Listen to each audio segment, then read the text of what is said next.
Hi everyone, how are you all? You are watching Let's Gym Accountancy, myself Amit Jamon. We are discussing about Foreign Exchange Management Act 1999. আজি ক্লাছত discussion কৰিম current account transaction আৰু capital account transaction this two terms are very important which are used in FEMA okay আৰু এক্সামত সোধাৰ chance বহুত থাকে for 5 marks what is current account transaction আৰু what is capital account transactions okay so' এই বস্তুখিনি আমি চাই লওঁ ভিডিঅ'টো শেষলৈকে চাবা চ' প্ৰথমতে চোৱা ইয়াতে আছে current account transactions current account transaction এটা কথা অলৱেজ মনত ৰাখিবা যে আমাৰ ফৰেন এক্সচেঞ্জৰ যিবিলাক ট্ৰানজেকশ্যন দুটাই ট্ৰানজেকশ্যন হ'ব পাৰে এটা হ'ল কাৰেণ্ট একাউণ্ট ট্ৰানজেকশ্যন আৰু এটা capital account transaction so' current account transaction কোনবিলাক হয় the transactions which are not capital account transaction যিবিলাক কেপিটেল একাউণ্ট ট্ৰানজেকশ্যন নহয় সেইবিলাকেই আমাৰ কি হয় কাৰেণ্ট একাউণ্ট ট্ৰানজেকশ্যন হয় এতিয়া কথাটো হ'ল যে কাৰেণ্ট একাউণ্ট ট্ৰানজেকশ্যনৰ ভিতৰত কোনবিলাক ট্ৰানজেকশ্যন লেনদেনসমূহ আমাৰ কাৰেণ্ট একাউণ্ট ট্ৰানজেকশ্যনৰ আণ্ডাৰত আহে চ' ইয়াতে চব প্ৰথম পইণ্টটো মই লিখিছোঁ payments due in connection with foreign trade মানে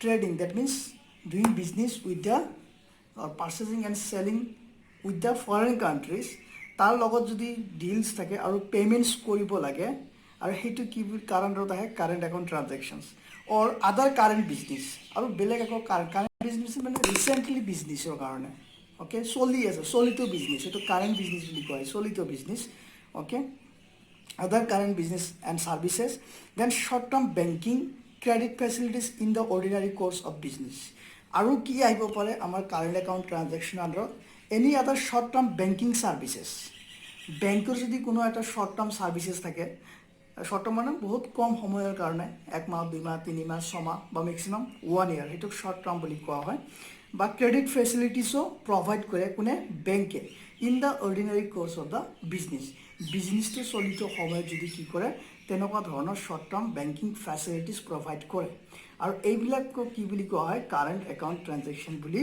কোৱা হয় ছেকেণ্ডটো চাবা payments due as interest on loans and as net income from investment.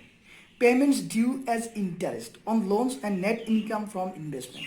এই পইণ্টটো বুজি পাইছা পে'মেণ্টছ ডিউ অন ইণ্টাৰেষ্ট তাৰমানে অন লোনছ ফৰেন কাণ্ট্ৰিৰ পৰা কোনোবাই লোনছ লৈছে আৰু তাৰ এগেইনষ্টত কি কৰিব লোনৰ এগেইনষ্টত কি কৰিব লাগিব ইণ্টাৰেষ্ট পে'মেণ্ট কৰিব লাগিব বাই দ্য বৰোৱাৰ চ' যদি তেনেকুৱা ইণ্টাৰেষ্ট পে'মেণ্ট কৰে বা নেট ইনকাম ফ্ৰম ইনভেষ্টমেণ্ট কোনোবাই ইনভেষ্টমেণ্ট কৰিছে ইন ফৰেন কাণ্ট্ৰি আমাৰ ইণ্ডিয়াত আৰু তাৰ এগেইনষ্টত কি কৰিব লগা হৈছে ইণ্টাৰেষ্ট পে'ড কৰিব লগা হৈছে চ' তেনেকুৱা ধৰণৰ ইণ্টাৰেষ্ট পে'মেণ্টটোকো কি বুলি কোৱা হয় কাৰেণ্ট একাউণ্ট ট্ৰানজেকশ্যন বুলি কোৱা হয় is it clear next very interesting আৰু দুটা পইণ্ট আছে চাই ল'বা বঢ়িয়া এতিয়া চোৱা remittances for living expenses of parents spouse and children residing abroad remittances মানে কি ট্ৰান্সফাৰ কৰা এক ঠাইৰ পৰা বেলেগ ঠাইলৈ যদি আমি মানি ট্ৰান্সফাৰ কৰোঁ সেইটোক আমি ৰিমাইটেন্সেছ বুলি কওঁ এতিয়া কি ৰিমাইটেন্সেছ ফৰ লিভিং এক্সপেঞ্চেছ মানে কি জীয়াই থাকিবৰ কাৰণে ঠিক তাৰ কাৰণে ফৰ পেৰেণ্টছ স্পাউছ মানে হাজবেণ্ডছো হ'ব পাৰে বা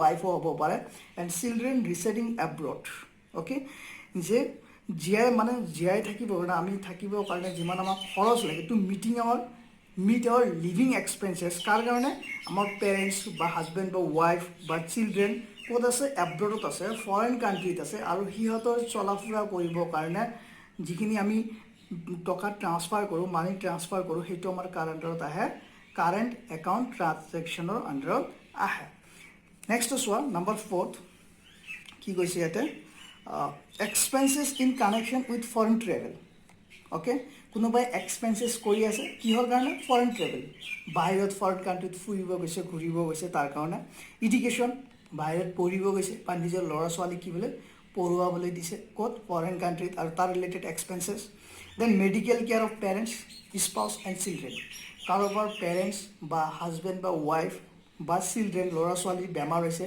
আৰু ফৰেন কাণ্ট্ৰিত মেডিকেল কেয়াৰৰ কাৰণে গৈছে আৰু সেইবিলাক ৰিলেটেড যিবিলাক এক্সপেঞ্চেছ এই গোটেইখিনি কাৰ আণ্ডাৰত আহে কাৰেণ্ট একাউণ্ট ট্ৰানজেকশ্যনৰ আণ্ডাৰত আহে ক্লিয়াৰ নেক্সট পইণ্টটো চোৱা capital account transaction this is very easy capital account transactions, simply we can say the transactions which are not current account transactions are called as what? Capital account transaction.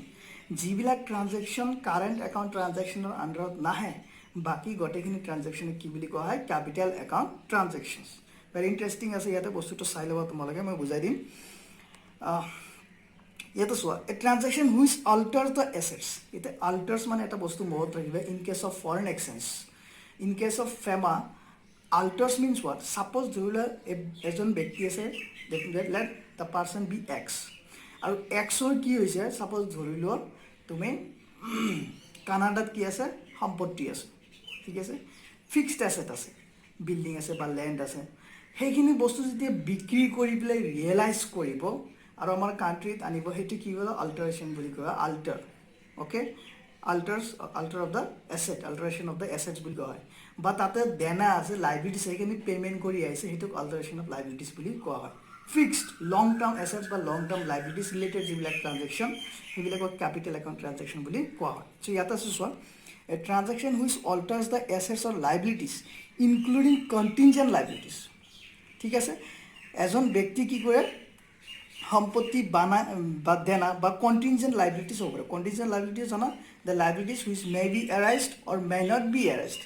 Okay, সেইখিনি alters কৰিছে outside India, ইণ্ডিয়াৰ বাহিৰত of a person, যিজন ব্যক্তিয়ে কি কৰিছে? ৰিচাইডিং in India, ভাৰতত আছে, মানুহজন ভাৰতত আছে, ইণ্ডিয়াত আছে, কিন্তু সম্পত্তি বা দেনা অল্টাৰেশ্যন ক'ত কৰিছে? Outside of India. That is called what? Capital account transaction. Or vice versa. Vice versa মানে এইটো কেনেকুৱা হ'ব? যে ব্যক্তিজনে আউট অফ ইণ্ডিয়াত আছে, কিন্তু ইণ্ডিয়াত এছেটছ বা লাইবিলিটিছ কি কৰে? অল্টাৰেশ্যন কৰিছে, সেইটোক কি বুলি ক'ব? কেপিটেল একাউণ্ট ট্ৰানজেকশ্যনছ বুলি কোৱা হ'ব। So this is all about the capital account transactions. So this is the class for today.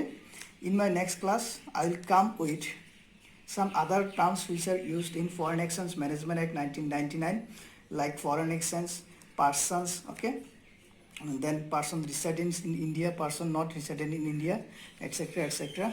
So please like, share, comments,